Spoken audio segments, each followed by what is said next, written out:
Question number 11 करने जा रहे हैं। ये आपकी बुक के अंदर लिखा, उसको हूबहू मैंने कॉपी कर लिया है। बेटा ये अभी तक आपके एग्जाम के अंदर नहीं आया, लेकिन इसके चांसेस हैं अगर ये पेपर थोड़ा टेढ़ा बना या पेपर अगर मैं सवाल उसकी मर्जी हुई कि नए सवाल डालने की, तो ज्यादातर वैसे वो डालते हैं इस तरह के क्वेश्चन ना जिसके अंदर वो हो रही हो क्या बोलते हैं फार्मूला लग रहा हो या रैशनलाइजेशन हो रही है, यानी कि वो साइन चेंज करके मल्टीप्लाई डिवाइड करते हैं। इस तरह के क्वेश्चन बहुत कम देते हैं टेढ़े, लेकिन अगर आपका पेपर चेंज होता है या उसका दिल खराब होता है तो वो इस टाइप का क्वेश्चन जरूर देगा। ठीक है, तो चले जी आए इसको समझते हैं। बेटा सबसे पहले क्वेश्चन नंबर 11 को कॉपी कर लिया, जिस तरह का क्वेश्चन दिया उसको सोल्यूशन लिखने के बाद कॉपी कर लिया, ये रिप्रेजेंटेटिव में दिया ताकि आपका इमेज जो है पेपर के सामने एग्जामिनर के सामने अच्छा जाए। ठीक है, अब जरा देखिएगा ये चीज आपने कॉपी करी, ठीक है, सोल्यूशन लिख लिया। अब आपको पता है क्वेश्चन में कहा गया है कि लिमिट्स लें x इंटू ए, तो लिहाजा a की वैल्यू आपको 1 दी हुई है, तो लिहाजा आपने 1 लिख लिया। ठीक है, इतनी बात उम्मीद है समझ आ रही होगी। तो टेकिंग लिमिट्स, तो बोथ साइड लिमिट ले ली आपने।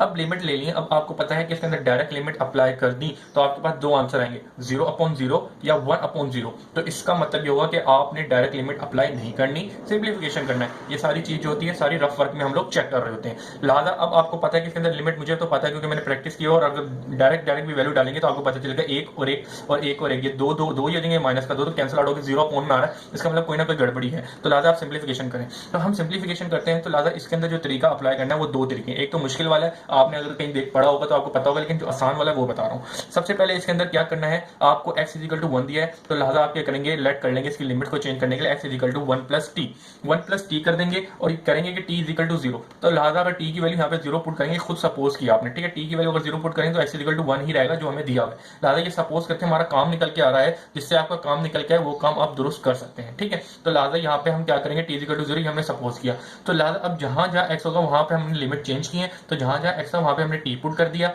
ठीक है, और इसी तरीके से यहाँ पे भी x है तो उधर भी t पुट कर दिया। अब क्वेश्चन के अंदर जहां जहां x था वहां पे हमने क्या पुट किया, x प्लस टी, जहां जहां x था वहां वहां मैंने x plus T 1 plus T 1 plus T 1 plus T put कर दिया। यही मैंने नीचे भी किया। ठीक है, अब इसके ऊपर पावर 4 है, क्यूब है, स्क्वायर है, इसको आपने किस तरीके से टैकल करना है वो आपको मैं बताता हूँ। बेटा जरा देखिएगा, आपको यहाँ पे a प्लस बी का फॉर्मूला आपने बचपन में पढ़ा होगा, a प्लस बी तो a प्लस के बराबर होता है, a प्लस बी स्क्वायर किसके बराबर होता है, a square plus 2ab b square, और a प्लस बी का क्यूब किसके बराबर होता है, a cube plus 3a square b plus b, a b का स्क्वायर प्लस b2। बेटा ये तीन फॉर्मूले तो आपको बड़े जबरदस्त तरीके से याद होंगे, लेकिन a प्लस 4 की पावर जो है आपको ये वाला फॉर्मूला है ये याद नहीं होगा। अगर आपको याद कर लेते हैं तो वेल डन है, अगर किसी बच्चे से नहीं याद होता तो आप इसको इस तरीके से कर सकते हैं, यानी कि a plus b multiply a plus b का क्यूब। ठीक है, आपने इसको इन दो फार्मूले में तोड़ दिया। ठीक है, इससे क्या होगा कि आप इसका फार्मूला लगाएंगे और a प्लस बी को, फिर आखिर में जाके इन दोनों को मल्टीप्लाई करना पड़ेगा। इससे ये चीज हो जाएगी, आपको ये बड़ा फार्मूला याद नहीं करना पड़ेगा, अगर पेपर में आ भी जाए तो आप इसको इस तरह तोड़ के फिर मल्टीप्लाई कर देगा, आपका आंसर सेम ही आएगा। ठीक है,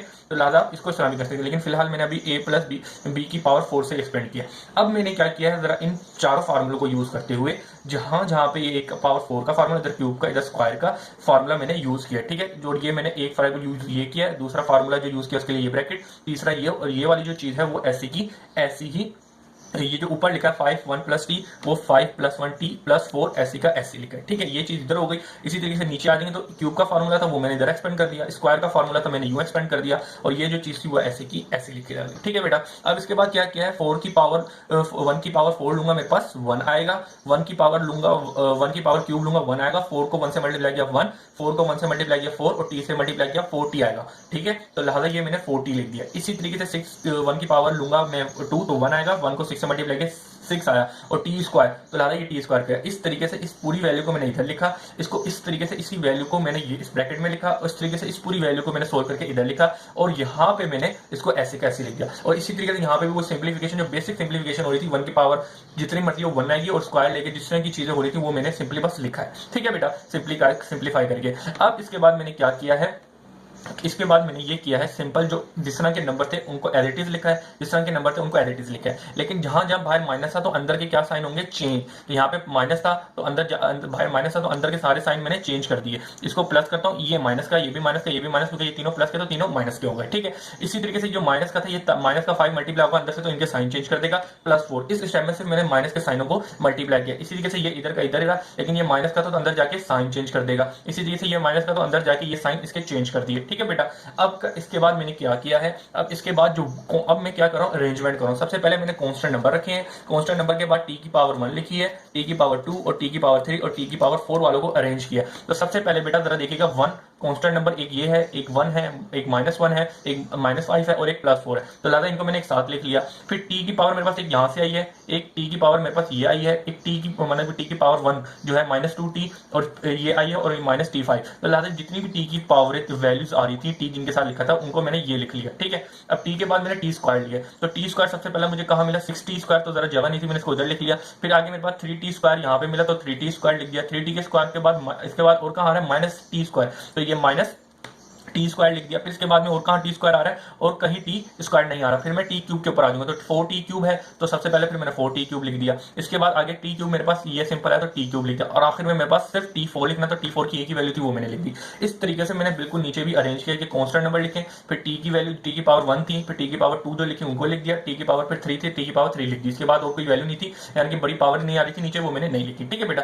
सिंप्लीफाई करते हुए अब जरा देखिएगा, ये कांस्टेंट नंबर थे, इनको मैंने जरा काटा, जरा देखिएगा कैसे होगा बेटा। जरा देखना मेरे पास क्या होगा, -1 और -5 माइनस का 6, ठीक है। और ये 1 4 और 2 कितना होगा, 6, ये प्लस का, और ये कैंसिल आउट होकर मेरे पास 0 आ गया, ठीक है।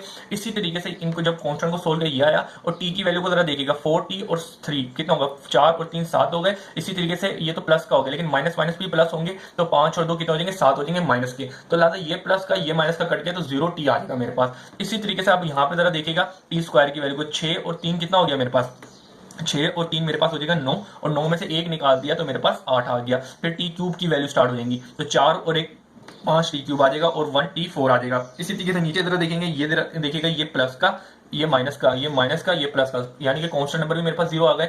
अब जरा आ जाए जरा टी की पावर 1 पे, यहाँ पे जरा देखिएगा 3 प्लस का है, और ये माइनस और -1, ये कितना होगा, 2 और 1 कितना होगा, 3 माइनस का, और ये प्लस का, ये भी कैंसिल आउट हो गया, मेरे पास 0t आ जाएगा। उसके बाद मेरे पास नीचे क्या बचा, टी स्क्वायर, तो 2 में से 1, 3 में से 2 1 चला गया, तो मेरे पास 2t स्क्वायर आ गया और प्लस टी क्यूब लिखा रहा, ठीक है बेटा। अब अगले स्टेप में मैंने कहा क्या है कि 0 को टी से मल्टीप्लाई किया 0 0 आएगा, तो लिहाजा मेरे पास ये चीजें बच जाएंगी। और इसके बाद मैंने टी की पावर 4 होती है उसको लिखा, 5t क्यूब मैंने इसको लिखा, और प्लस 8t स्क्वायर इसको लिखा, और नीचे टी क्यूब और प्लस 2t स्क्वायर लिख दिया, यानी कि अरेंज करके लिखा, जो बड़ी पावर उससे छोटा उससे छोटा उसको छोटा, इसी तरीके से नीचे लिखा। अब जरा मैं देखूंगा कि बेटा इसके अंदर एक चीज कॉमन आ रही है। अच्छा, यहाँ पे मेरे साथ ये लिमिट लिखी हुई थी, आपने लिमिट जरूर लिखनी है, x = 0, ये 100 ऑन चलती हुई आ रही है। यहाँ पे जिस तरीके से लिमिट आएगी, लिमिट x × 0, क्योंकि मैंने लिमिट पुट नहीं की तो लिमिट का साइन भी गायब नहीं होगा, तो लिहाजा लिमिट कंटिन्यू रहेगी, x = 0। तो अब क्या जरा देखेंगे इसका सोल्यूशन क्या होगा, कि सबसे पावर इसके अंदर बड़ी क्या है, कॉमन लेने की, टी की पावर स्क्वायर जो है वो कॉमन ऊपर भी आ रही है नीचे भी आ रही है, तो लिहाजा टी स्क्वायर मैंने अगर कॉमन लिया तो टी की पावर 4 में से 2 निकाल दूंगा,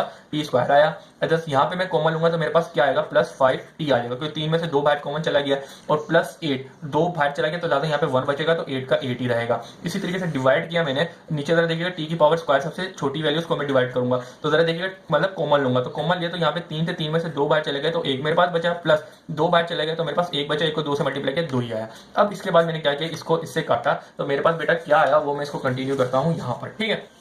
तो इसको कंटिन्यू करने के लिए मैं यहाँ पे क्या करता हूँ कि जो चीज मेरे पास बची बस उसको मैं लिख लेता हूँ। लिमिट्स x = 0 नहीं था, x = 0 नहीं था बेटा, आपके पास क्या दिया हुआ था जरा देख लेते हैं, क्वेश्चन के अंदर 1 दिया हुआ था, मैंने यहाँ पे 1 लिखना है, ठीक है। लिमिट्स 1 दी है, इसको भी सही कर लिएगा, ठीक है। माजर बेटा इस चीज के लिए ये 1 ही लिखा, सॉरी बेटा 0 ही रहेगा, 0 ही रहेगा, आपका जो क्वेश्चन है 0 ही रहेगा, और यहाँ पे x की बजाय t आएगा, x की बजाय t आएगा, और ये 0 ही रहेगा, ये 0 ही रहेगा, और ये भी 0 रहेगा, लेकिन यहाँ पे t आएगा, क्यों, क्योंकि आपने फंक्शन को चेंज कर लिया था और सारी जगह आपका टी ही चल रहा था, ठीक है बेटा। गलती के लिए थोड़ी माजरत, लेकिन आपको उम्मीद है कि चीज समझ आ गई होगी, ठीक है। तो लिहाजा यहाँ पे भी t = 0 आएगा, और बाकी जितनी चीजें बची हैं उसको लिखना, टी स्क्वायर + 5t + 8, ठीक है, डिवाइडेड बाय t + 2, ठीक है बेटा। अब आप इसके बाद मजीद सिंप्लीफिकेशन नहीं कर सकते, तो लिहाजा आप क्या कर देंगे, अप्लाइंग लिमिट आपके पास क्या दी हुई है, t = 1, ठीक है। तो आपको पता है जहां जहां t होगा वहां पे क्या वैल्यू पुट कर देंगे, 0 पुट कर देंगे, ठीक है, वैल्यू 0 पुट कर देंगे, क्योंकि आपने ये सपोज की थी।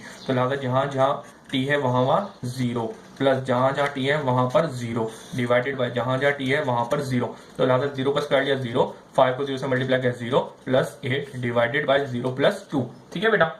अब यहाँ पे क्या होगा, 0 0 को अब कहूंगा ऊपर टोटल 8 आ जाएगा, और नीचे 0 को इसके अंदर 2 के अंदर ऐड करूंगा तो मेरे पास 2 आएगा, इसको मैंने कैंसिल आउट किया तो मेरे पास 4 आ गया। अपना आंसर चाहे यूं भी छोड़ सकते हैं, लेकिन आप अपना आंसर जरा खूबसूरत तरीके से दें, लिमिट्स x = 1 ठीक है। और फंक्शन ऑफ क्या दिया था, function of x is equal to, क्या आपने जब इसको सोल्व किया तो क्या आया 4, तो डेट योर रिक्वायर्ड आंसर। बेटा इस छोटी सी गलती के लिए माजरत, आपको एक बार रिव्यू दे देता हूं क्योंकि ये बड़ा बड़ा क्वेश्चन था। आपके पास क्वेश्चन दिया जाएगा, इसको आपने स्वयं कॉपी कर लेना, लिमिट लेनी है एक्स इज इक्वल टू 1। अब आपको पता है इसके अंदर सिंप्लीफिकेशन करने के लिए सपोजिशन करनी पड़ेगी, जहां जहां एक्स है 1 प्लस टी कर देंगे और टी इज इक्वल टू 0, तो लिहाजा इसकी लिमिट में कोई फर्क नहीं पड़ेगा। अब मैंने क्या किया, जहां जहां एक्स है वहां 1 प्लस टी पुट कर दिया। ये 4 फार्मूले इनको मैंने एक्सपेंड कर दिया, ठीक है। ये 4 फार्मूले थे, एक्सपेंड कर दिया। इनको एक्सपेंड करते करते बाद मैंने कांस्टेंट नंबर और टी की वैल्यू को टी के अंदर, टी की पावर स्क्वायर के अंदर उनको सब जो कहते हैं प्लस माइनस किया, टी की पावर क्यू को प्लस माइनस किया और टी की पावर 4 तो सिंपल 8 उसको किया। सिंप्लीफिकेशन करने के बाद आखिर में मेरे पास ये चीज आती है। अब इसमें मैं क्या क्या अरेंज करके लिख दिया, और उसके बाद टी स्क्वायर कॉमन आ रहा था, उसको मैंने कॉमन ले लिया, ठीक है।